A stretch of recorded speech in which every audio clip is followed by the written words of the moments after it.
परिवार की टूटती डोर। नमस्कार दोस्तों, ज्ञान गंगा चैनल के हिंदी कहानियों में मैं वंदना श्रीवास्तव आप सबका स्वागत करती हूँ। दोस्तों, हमारे घर की बेटियां ही कल दूसरे घर की बहुएं बनती हैं, तो हर माता पिता का यह परम कर्तव्य है कि अपनी बेटियों में सम्मान के साथ जीने तथा अपने बड़ों का आदर और छोटों को प्यार करने का संस्कार अवश्य डालें और गलत बातों में उनका सपोर्ट न करके सही दिशा दिखाएं, जिससे वे अपने परिवार में अच्छी तरह से रच और बस सकें। बिना मतलब हस्तक्षेप न करें। इसी पर आधारित है आज की मेरी यह कहानी। एक कार में बैठे पिता मनोहर लाल जी, उनकी पत्नी बिमला जी, बेटा मनीष, बहू कल्पना तथा बेटी कुमुद अभी अभी माँ वैष्णो देवी के दर्शन करके लौट ही रहे थे कि अचानक से उनके कार का एक्सीडेंट हो गया, जिसमें पांचों लोग गंभीर रूप से घायल हो गए। स्थानीय लोगों ने उन्हें जैसे तैसे अस्पताल पहुंचाया, जिसमें मनोहर लाल जी के सिर पर गंभीर चोटें आने के कारण तीसरे दिन ही उनकी मृत्यु हो गई, जबकि बेटा मनीष भी बुरी तरह से घायल हो गया था। तो वहीं उनकी पत्नी, बेटी और बहू को उनकी अपेक्षा कुछ कम चोटें आई थी। इसकी सूचना बहू कल्पना के मायके में दे दी गई थी, जिससे उनके परिवार वाले तुरंत ही अस्पताल पहुंच गए। 4 दिनों तक अस्पताल में रहने के बाद वे घर वापस आ गए। घर में मातम का माहौल पसरा हुआ था। विमला जी का सुहाग उजड़ चुका था और उनकी सूनी मांग को देखकर तो जैसे कलेजा ही मुंह को आ जाता था। अभी 2 महीने पहले ही तो उनके घर में खुशी का माहौल था, क्योंकि मनीष की शादी उन्होंने अभी 2 महीने पहले ही की थी। बिमला जी हमेशा कुछ उदास सी रहती, कम बोलती थी। शुरू में तो सब कुछ अच्छा चल रहा था, परंतु जब से मनोहर लाल जी की मौत हुई थी, तब से बहू के स्वभाव में भी काफी परिवर्तन आ चुका था। वह घर के कामों में अपनी नंद कुमुद पर छोड़कर सारा दिन आराम करती रहती, मोबाइल चलाती। यदि उससे किसी काम को कोई भी कहता तो वह झगड़ने लगती थी। एक दिन की बात है, जब वह कुमुद को जोर जोर से आवाज लगाते हुए कहती है, अरे कुमुद, कहाँ मर गई? कल्पना ने गुस्से में चिल्लाते हुए अपनी नंद कुमुद को आवाज दी, तो कुमुद घबराकर अपने कमरे से भागती हुई बाहर आई और बोली, क्या हुआ भाभी, सब ठीक तो है ना? आप इतनी तेज चीख क्यों रही हैं?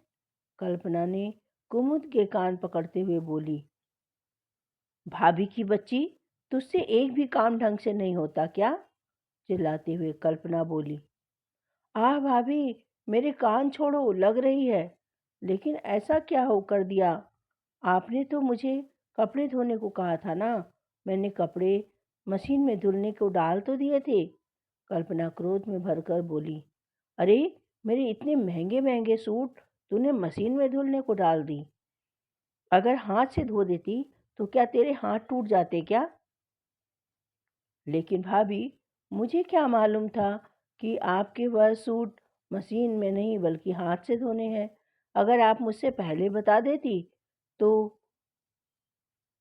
अभी बात पूरी भी न हुई थी कि कल्पना गुस्से में भरकर एक जोरदार तमाचा कुमुद के गाल पर जड़ते हुए बोली, अरे बदतमीज, एक तो मेरे कपड़े खराब कर दिए और ऊपर से मुझे जवाब देती है। लेकिन भाभी, इसमें मेरी कहाँ गलती है? आगे से आप अपने कपड़े खुद ही धो लीजिएगा, मुझे मत कहिएगा धोने के लिए। कल्पना ने कहा, अच्छा, बहुत जुबान चलने लगी है तेरी। कुमुद का हाथ पकड़कर मोड़ते हुए उसकी भाभी कल्पना बोली।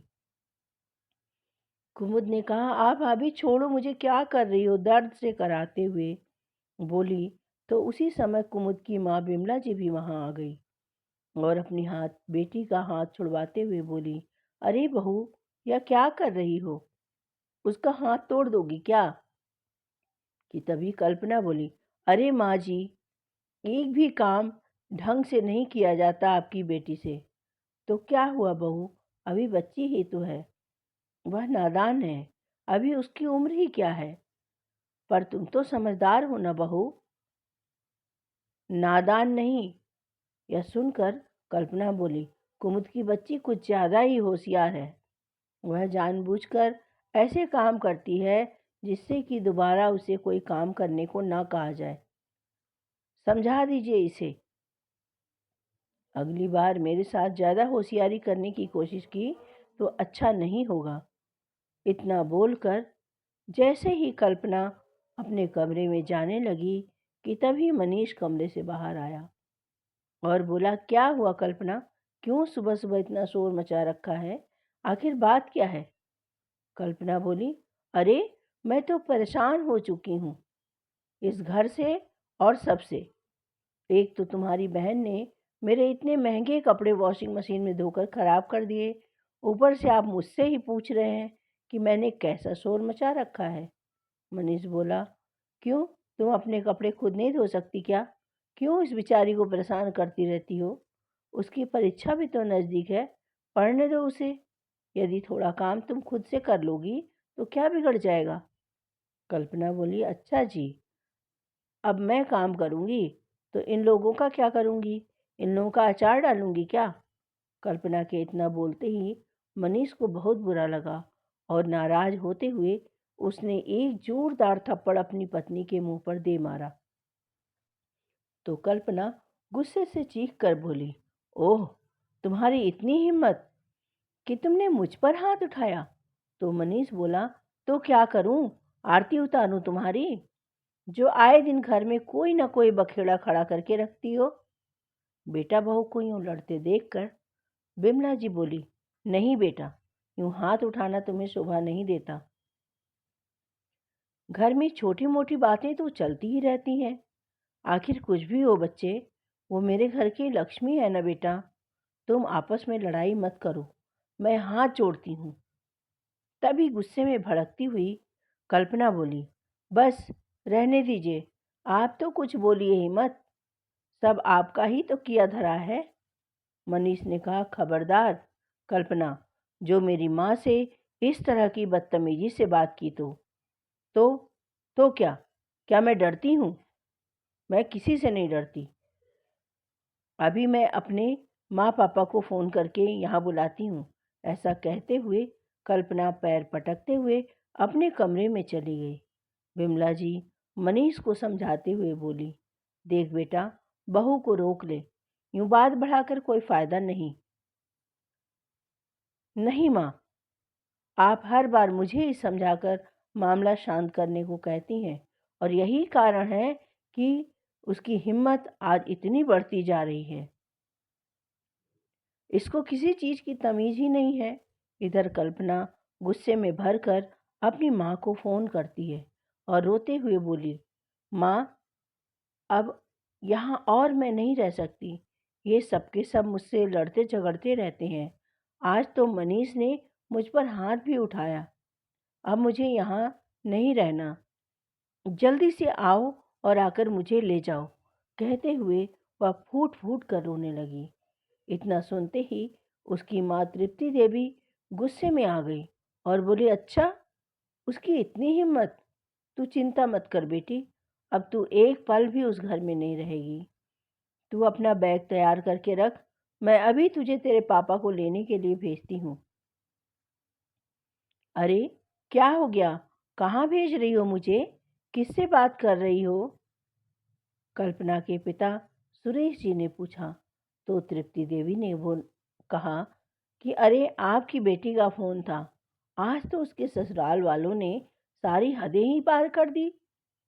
उसके घर में इतना लड़ाई झगड़ा हुआ कि मनीष ने बिना मतलब हाथ उठा दिया मेरी फूल सी बच्ची पर। क्या कहा, मेरी बेटी पर हाथ उठाया उसने? इतना कहते हुए सुरेश जी गुस्से में उठ खड़े हुए और तुरंत गाड़ी लेकर अपनी बेटी को लेने के लिए निकल गए। थोड़ी ही देर में वे अपनी बेटी के ससुराल पहुंच गए। कल्पना बेटी कल्पना, देख मैं आ गया बेटी। मेरी बच्ची, कहाँ है तू? सुरेश जी ने पुकारते हुए बोला तो कल्पना घर के अंदर से बाहर निकल कर आई और अपने पिता के गले लगकर रोने लगी। अपनी बेटी की आंखों में आंसू देखकर सुरेश जी का दिल पिघल गया। उन्होंने कहा, रो मत बेटी, अब तू चिंता मत कर। चिंता करने की तो कोई ज़रूरत ही नहीं है। अभी उनकी बातचीत हो ही रही थी कि तभी उसी समय उसकी सास विमला जी भी वहाँ आ गई। नमस्ते भाई साहब, आइए ना, आइए बैठकर बात करते हैं। विमला जी के कहते ही कल्पना के पिता सुरेश जी बोले, अरे मैंने अपनी बेटी की शादी की थी इस घर में, मैंने बेचा नहीं था अपनी बेटी को, जो आप लोग इस तरह का जुल्म कर रहे हैं मेरी बच्ची पर। कहाँ है आपका बेटा, जरा बुलाइए तो उसे। आवाज़ सुनते ही मनीष तुरंत बाहर आ गया तो सुरेश जी ने उसे देखते ही बोले, हाँ भाई, बहुत हाथ पैर चल रहे हैं तुम्हारे आजकल। तुम्हें क्या लगता है कल्पना के आगे पीछे कोई नहीं है? अरे अभी उसके माँ बाप जिंदा हैं, समझे? इसको अकेला समझने की गलती मत करना। मनीष बोला, नहीं पिताजी, आपने केवल एक तरफा बात सुनी है। पूरी बात सुनेंगे तो आपको भी लगेगा कि कसूर आपकी बेटी का ही है। मनीष की पूरी बात सुने बिना ही सुरेश जी बोले, मुझे कोई बात नहीं सुननी तुम लोगों की। चल बेटी, अपना सामान उठा और चल मेरे साथ। नहीं भाई साहब, ऐसा कदम मत उठाइए, हाथ जोड़ते हुए मनीष की माँ बिमला जी बोली। तो मनीष ने कहा, नहीं माँ, ले जाने दीजिए इन्हें, अपनी बेटी को। मुझे कोई ज़रूरत नहीं है इसकी। ओह, देख लिया भाभी जी, देख लिया ना, क्या कहा आपके बेटे ने? यही औकात है क्या मेरी बेटी की इस घर में? लेकिन मैं भी इसे छोड़ूंगा नहीं। पुलिस में कंप्लेंट करवाऊंगा, महिला मंडल में शिकायत करूंगा और ऐसी जेल की हवा खिलाऊंगा कि बाहर निकलने को भी तरस जाओगे बेटा तुम लोग। इतना कहकर सुरेश जी अपनी बेटी कल्पना को लेकर निकल गए। उधर कल्पना के मायके में जब यह बात उसके भाई भाभी को पता चली तो वह सुनकर हैरान रह गए। कल्पना के भाई ने कहा, लेकिन माँ, पिताजी को उसे लेने जाने से पहले हमसे बात तो करनी चाहिए थी ना। क्या आपको मालूम नहीं कि आपकी बेटी का स्वभाव कैसा है? कल्पना के भाई मयंक ने कहा। तो तृप्ति देवी जी बोली, मुझे सब मालूम है, बहुत अच्छी है मेरी बेटी। कमी उन लोगों में है, मेरी बेटी में नहीं। अभी यह बातें चल ही रही थी कि सुरेश जी कल्पना को लेकर घर के अंदर आए और रोते हुए कल्पना अपनी माँ के गले लग गई। तो सुरेश जी बोले, नहीं बेटी, अब तू नहीं रोएगी। रोएंगे तो वो लोग जिन्होंने मेरी बेटी को खून के आंसू रुलाए हैं। फिर तृप्ति देवी बोली, हे भगवान, मार मार कर मेरी फूल सी बच्ची का क्या हाल कर दिया है उन लोगों ने। कैसे निर्दयी लोग हैं, जालिम कहीं के। तभी उसकी भाभी रानी बोली, लेकिन पिताजी, मुझे यह बताइए कि कल्पना को यहाँ लेकर आने से क्या समस्या का हल निकल जाएगा? अपनी बहू की बात सुनते ही तृप्ति देवी जी गुस्से में भरी आवाज में बोली, समस्या का हल? समस्या का हल कैसे निकालना है ना, वह सब हम जानते हैं। तुम ज़्यादा अपना दिमाग मत चलाया करो, समझी? मेरी बेटी बेचारी भूखी प्यासी आई है, उसके लिए जाकर खाने का इंतजाम करो। उसकी बात सुनकर रानी चुपचाप वहाँ से चली तो गई, लेकिन उसके मन में एक अनजाना सा भय सताने लगा कि तभी कल्पना बोली, माँ, आपको नहीं लगता कि भाभी कुछ ज़्यादा ही बोलने लग गई है? तृप्ति देवी ने कहा, अरे बेटी, तू बिल्कुल चिंता मत कर। अभी तेरे माँ बाप जिंदा हैं। हम जानते हैं कि हमारी बेटी की कोई गलती नहीं है। मेरी बेटी कोई गलती कर ही नहीं सकती। हमने ऐसे संस्कार थोड़ी ही दिए हैं अपनी बेटी को। अब कोई कुछ भी कहे, क्या फर्क पड़ता है? अपने बेटे मयंक को तिरछी नज़रों से घूरते हुए वे कहने लगी। तो मयंक ने कहा, लेकिन माँ, पापा, आप कोई भी कदम उठाने से पहले आप लोगों को दोनों तरफ की बातें अवश्य सुननी चाहिए थी। सुरेश जी बोले, बेटा मुझे मालूम है कि तुझे तेरी बहन बोझ लग रही है, इसलिए तू ऐसी बातें कर रहा है। वो भले ही तुझे बोझ लगती हो, लेकिन मेरे लिए तो वो बोझ नहीं है। बड़े आराम से मैं अपनी बेटी को बिठाकर खिला सकता हूँ, समझे? तुम्हें चिंता करने की जरूरत नहीं है। तो मयंक वहाँ से उठकर चला गया। कल्पना ने कहा, देखा माँ, देखा पापा जी, भाई कैसे मुंह बनाकर गया है यहाँ से। ये मेरा अपना भाई है। यह सुनकर तृप्ति देवी बोली, अरे छोड़ ना बेटा तू वो सब। मुझे तो बस इतना पता है कि तेरे बिना 4 दिनों में ही उन लोगों के होश ठिकाने ही आ जाएंगे। वो तेरी ननद है ना, जो किसी काम में हाथ नहीं लगाती। अब मैं देखती हूँ कि कौन करेगा उस घर के काम। अरे होश तो उनके मैं ठिकाने लगाऊंगा। सबसे पहले तो मैं उस बिचौलिए से बात करके उसकी खबर लेता हूँ, और उसके बाद मिलकर उसके साथ पुलिस में ऐसी शिकायत लिखवाऊंगा कि रोते गिड़गिड़ाते तेरे पैरों में आ गिरें। न गिरे वो लोग तो मेरा नाम भी सुरेश नहीं। बेटी, तुझे परेशान होने की जरूरत नहीं है। अब तू कमरे में जा और जाकर आराम कर। ज़्यादा सोच मत। अब सब कुछ मुझ पर छोड़ दे। पिता के कहने पर कल्पना कमरे में आराम करने चली गई। शाम के समय जब कल्पना अकेली बैठी थी तो उसकी भाभी रानी भी उसके पास ही आकर बैठ गई और कल्पना को समझाने का प्रयास करने लगी। वे कहने लगी, कल्पना, तुम्हें क्या लगता है इस तरह पापा के साथ यहाँ आकर क्या तुमने अच्छा किया? क्या तुम्हें नहीं लगता कि ससुराल की बात को ससुराल में ही खत्म कर देना चाहिए था? कल्पना बोली, अच्छा, यहाँ ना आती तो और क्या करती? वहाँ बैठी उन सबसे मार खाती रहती और नौकरानियों की तरह घर के काम करती रहती। बताइए, बताइए ना। रानी बोली, कल्पना, मेरा वो मतलब बिल्कुल भी नहीं था। अरे मैं तो बस ये समझा रही थी कि छोटी छोटी बातों पर अपना घर छोड़कर मायके नहीं आना चाहिए। कल्पना ने कहा, अरे भाभी, भैया तो आपके साथ बहुत अच्छा व्यवहार करते हैं ना, तभी आज आप इस तरह की बात कर रही हैं। जिस दिन उन्होंने आपको एक भी थप्पड़ लगा दिया ना, उस दिन आप भी यही कदम उठाने पर मजबूर हो जाएंगी। मैंने तो अब तक बहुत कुछ सहन किया है, और जब पानी सर से ऊपर चला गया तभी यह कदम उठाया है। रानी बोली, लेकिन लेकिन कल्पना, यूं घर बैठकर कब तक काम चलेगा? अपने ससुराल तो वापस जाना पड़ेगा ही ना एक दिन। कल्पना बोली, क्यों क्यों क्यों मैं वहाँ जाऊँ वापस? वहाँ जब वे लोग सुधरने को तैयार ही नहीं हैं, तो मैं वहाँ जाकर अपनी ज़िंदगी क्यों खराब करूँगी? मैं उनसे तलाक लेकर अपनी ज़िंदगी फिर से नई शुरुआत करूँगी। कोई अच्छा सा लड़का देखकर मेरे माँ पापा मेरी दूसरी शादी करवा देंगे। तो उसकी भाभी ने कहा, अच्छा चलो, मैं मान लेती हूँ कि वो लोग गलत हैं, या तुम उन्हें गलत बताती हो। अगर कल को तुम्हारी शादी हम दूसरी जगह करवा भी देते हैं और वे लोग भी ऐसे ही निकले, तो क्या क्या करोगी? क्या तुम फिर तीसरी जगह शादी करोगी?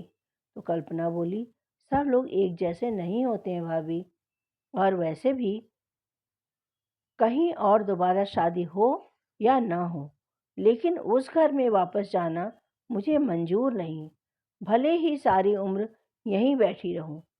फिर रानी बोली, लेकिन कल्पना, शायद तुम्हें पता नहीं कि तलाकशुदा जिंदगी जीना कितना मुश्किल होता है।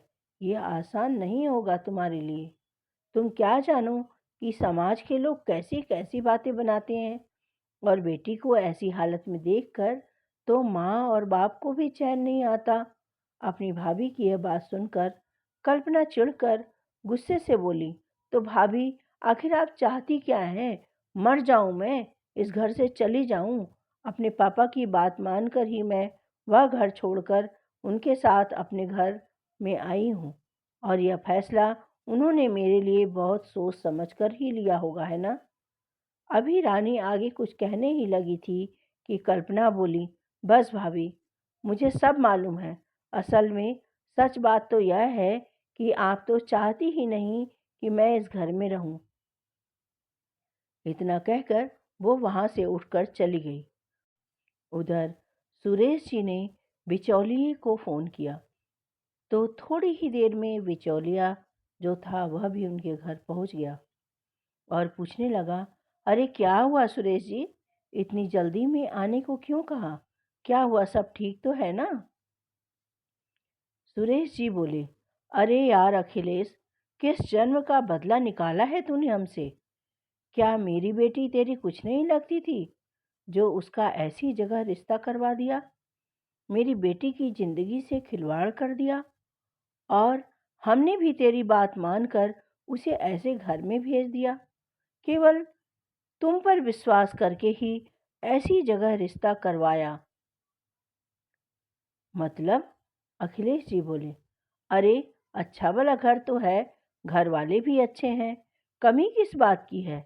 तो सुरेश जी ने कहा, अच्छा, वो लोग मेरी बेटी को मारते पीटते हैं, झगड़ा लड़ाई करते हैं और तुझे उसके घर में कोई कमी नजर ही नहीं आती?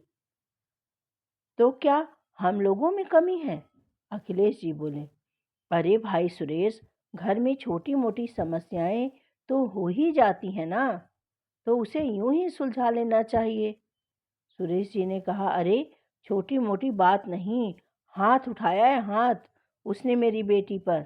अखिलेश जी बोले, तो बिठाकर समझा भी तो सकते थे ना कि यह गलती है, आगे से ध्यान रखना, लेकिन नहीं, वह तो सीधे मार पर ही उतर आए। अच्छा, उसने हाथ उठाया तो तुमने क्या किया? सुरेश जी बोले, अरे करना क्या था, मैं जाकर ले आया अपनी बेटी को। अखिलेश जी बोले, उसकी ननद या सास ने तो नहीं न मारा उसे, उसके पति ने हाथ उठाया था ना, और वो भी कोई बहुत बड़ी गलती की होगी उसने। अगर 1-2 घंटे आप नहीं जाते तो मामला तो अपने आप ही शांत हो जाता, और फिर अगर लेने गए भी थे तो कम से कम बैठकर पूछना तो चाहिए था ना कि क्या बात हुई, शांति से बैठकर बातचीत करते, तभी तो समस्या का हल निकलता। लेकिन तुमने तो पुलिस में कंप्लेन करने की धमकी दे दी और धमकी देकर मामले को और ज़्यादा उलझा दिया। अखिलेश जी यह बात सुनकर सुरेश जी विचार में पड़ गए। फिर अखिलेश जी बोले, अब मेरी बात को बड़ी ध्यान से सुनो। अब तक जो हो गया सो हो गया, अब शांति से अपनी बेटी को उसके ससुराल वापस भेज दो। अरे इतना कुछ होने के बाद भी तुम मुझे अपनी बेटी को वापस भेजने को कह रहे हो? अगर उन्होंने वापस उसके साथ मारपीट की? अखिलेश जी ने कहा, तो देखो भाई सुरेश जी, जरा ठंडे दिमाग से काम लो, जो उचित है मैं वही कह रहा हूँ। मैंने अभी मनीष की माँ से भी बात कर ली है, अब कोई ऐसी बात नहीं होगी, ठीक है? अखिलेश भाई, मैं तुम्हारे कहने पर कल्पना को वापस भेज देता हूँ, लेकिन अगर दोबारा ऐसी बात हुई तो मैं तुम्हारी भी नहीं सुनूंगा।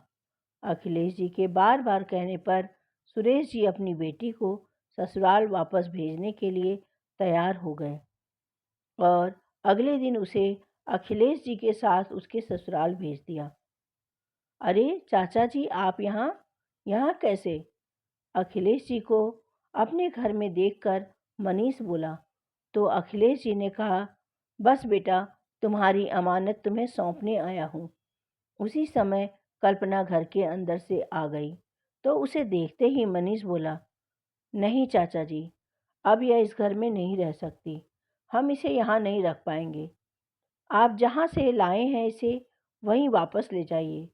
उसी समय उसकी माँ बाहर आई और बोली, अरे बेटा, यह तो कैसी बातें कर रहा है, वह वापस आ गई है तो तुम शांति से अपना घर बसाओ।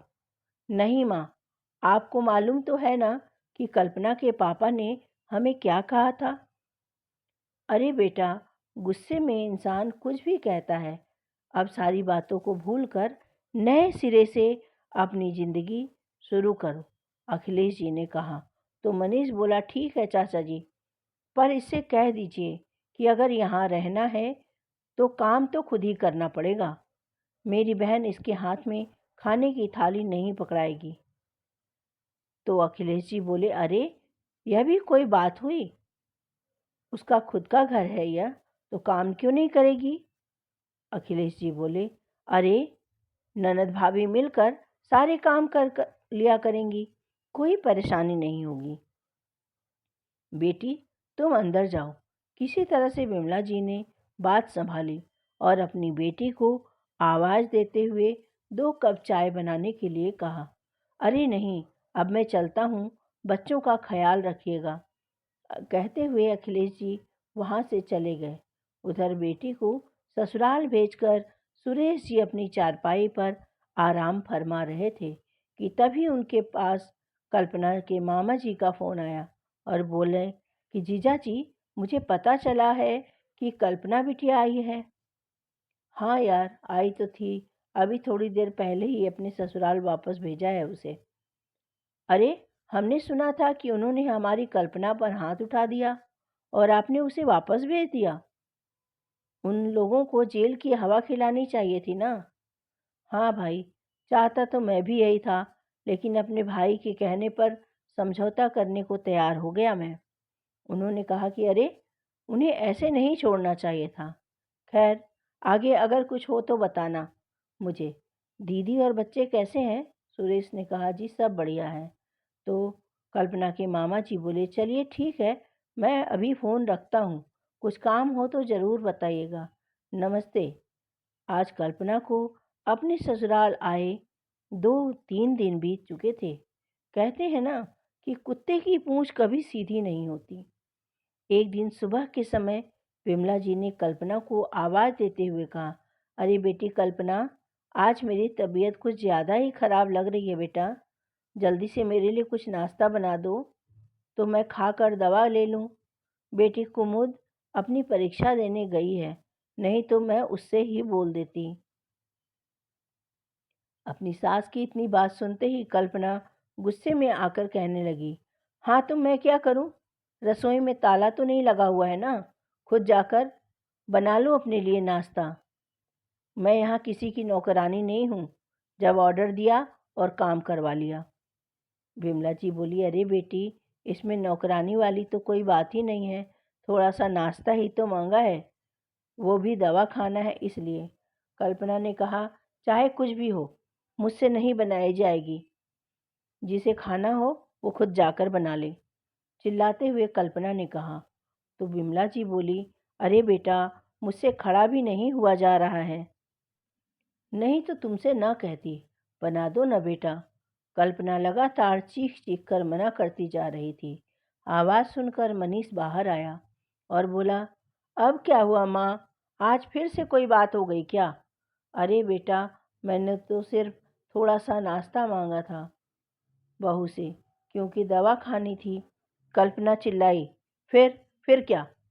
मैं किसी की नौकरानी नहीं हूँ जो सबके इशारे पर नाचते रहूँ।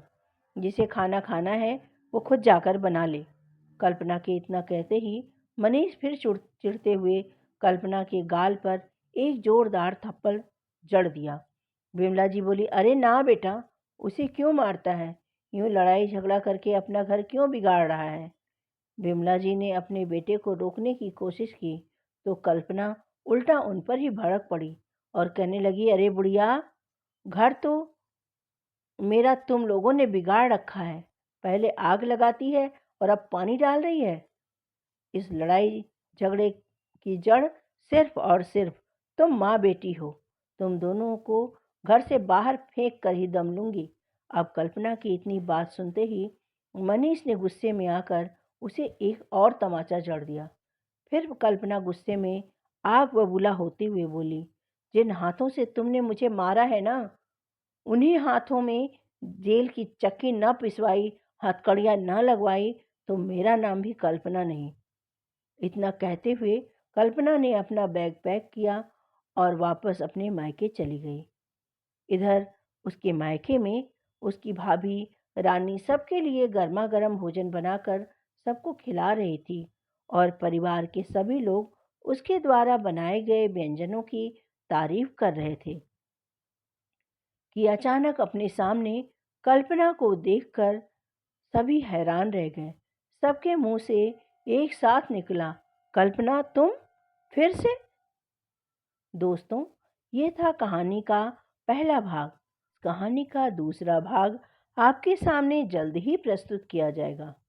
कहानी आगे क्या मोड़ लेने वाली है? अब कल्पना सदैव अपने मायके में ही रह जाएगी या वापस अपने ससुराल चली जाएगी?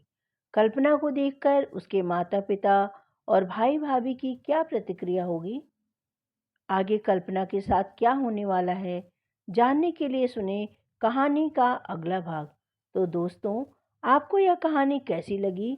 लाइक और कमेंट्स करके ज़रूर बताइएगा और चैनल को सब्सक्राइब करना तथा बेल आइकन को हिट करना बिल्कुल भी ना भूलें। मिलती हूँ फिर एक नई कहानी के साथ। तब तक के लिए आप मुझे आज्ञा दीजिए। धन्यवाद। बाय बाय मेरे प्यारे दोस्तों।